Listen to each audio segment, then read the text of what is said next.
player who has a lot of money, I'm restricted. My account cannot be heard.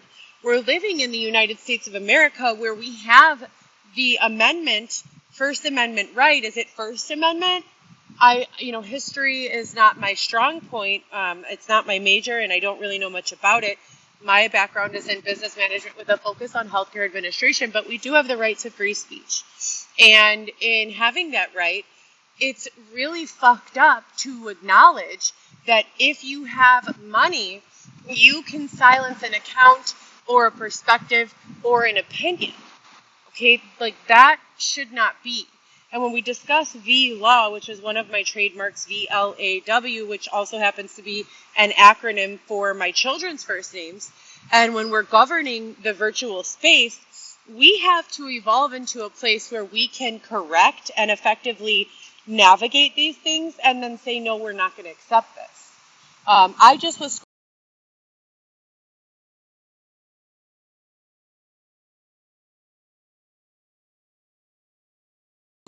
page where someone was impersonating a police officer in a full uniform with a police, what's that thing called? Bulletproof vest. Where are we living where this type of behavior is accepted? And how do we control this type of behavior in the virtual space as well as the space that it's rolling into, which is our natural life? We have brick and mortar business owners who are being affected because we have e-commerce that's taking place online. We have con artists who are, going above and beyond to impersonate, some sort of successful business or business owner when in actuality they have nothing. And they're using that likeness that they've created to win over the business owners who have been struggling for 20 to 40 years in brick and mortar, and who have had their ups and their downs. But because of this newly and not very frequently discussed opportunity, they're getting taken for granted and taken advantage of, and a lot of these people are being screwed over. So I talk a lot about all of the benefits of business online, but we also need to V-law it. Like, we need virtual law, and we need guidelines, not for so much these apps, but for the way that people are permitted to behave, not the things they're permitted to discuss about, because we need to stand true to our Constitution and the United States Constitution. People could talk about whatever they want, but if there is something going on that there's intention surrounding the behavior to behave in a way that's malicious or intrusive or unlawful, then that needs to also be taken, into account, and something needs to be done to prevent it. Like I said, using or creating a likeness that's fictitious so that you can use that created likeness's reputation or a false sense of celebrity, if you will, that should be illegal, but how do you prove that that's going on? And can we teach AI to be able to differentiate between someone who's young in business and someone who's a fraud in business, right? Because there is a difference, and they both do exist. But yeah, I just wanted to jump on and say that I feel like every single time I have more ideas that I want to share, I have the opportunity to share them. And if 10 out of 400 people listening have something valid and legitimate to offer the conversation, I feel like that's a win.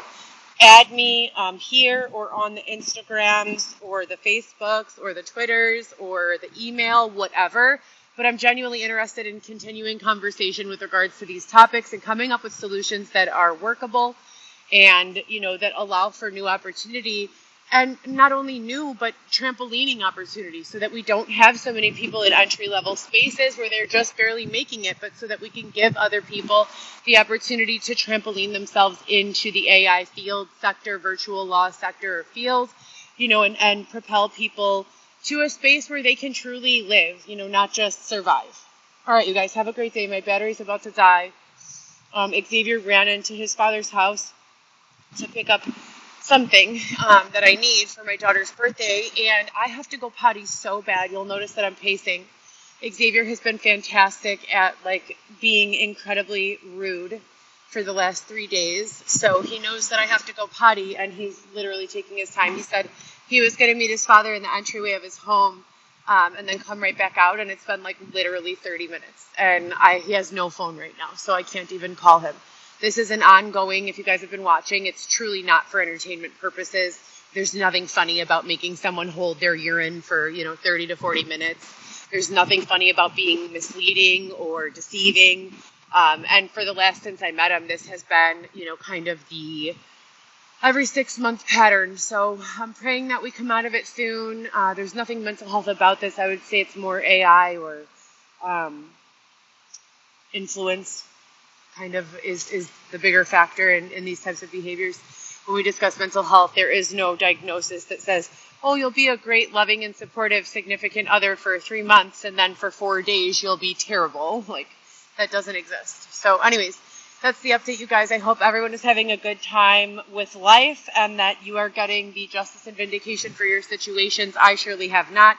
If you are an advocate, please continue to advocate for me. Thank you so much and have a great day.